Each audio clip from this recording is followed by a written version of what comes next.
In today's video, I'm going to teach you how to fix Google Chrome won't open on Windows 11. If Chrome won't open, there's a good chance it's already running in the background or a previous session got stuck. We'll clear those background processes using Task Manager, then relaunch Chrome cleanly. This is quick, safe, and often all you need to get back online. Start by moving your cursor to the taskbar at the bottom of your screen and right-click an empty area. In the menu that appears, choose Task Manager. If you don't see it right away, make sure you're clicking a blank spot on the taskbar, not an app icon. When Task Manager opens, maximize the window so you can see everything clearly. Use the Maximize button in the upper right corner.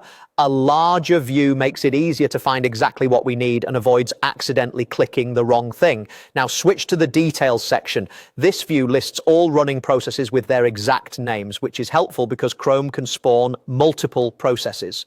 The Processes view is fine for an overview, but Details gives you the most precise control. Look through the list for anything named Chrome.exe or Google Chrome.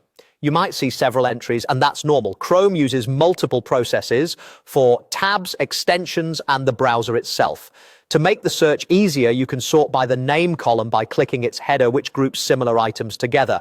Take your time here. Avoid ending tasks for apps or services you don't recognize unless they clearly say Chrome.exe. Click one Chrome entry to highlight it, then choose End Task at the top right of the Task Manager window.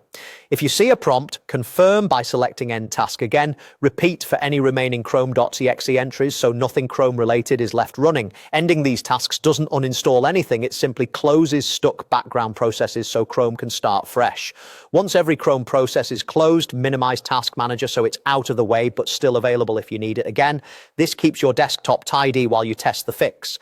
Now try opening Google Chrome as you normally would from the taskbar, start menu, or a desktop shortcut. Because we cleared the background processes, Chrome should launch cleanly and respond immediately. If it opens, you're good to go, and your tabs or sync should behave normally. That's it. By stopping the stuck background processes and relaunching, you've resolved one of the most common reasons Chrome won't open on Windows 11. Thanks for watching, and I hope this got your browser back up and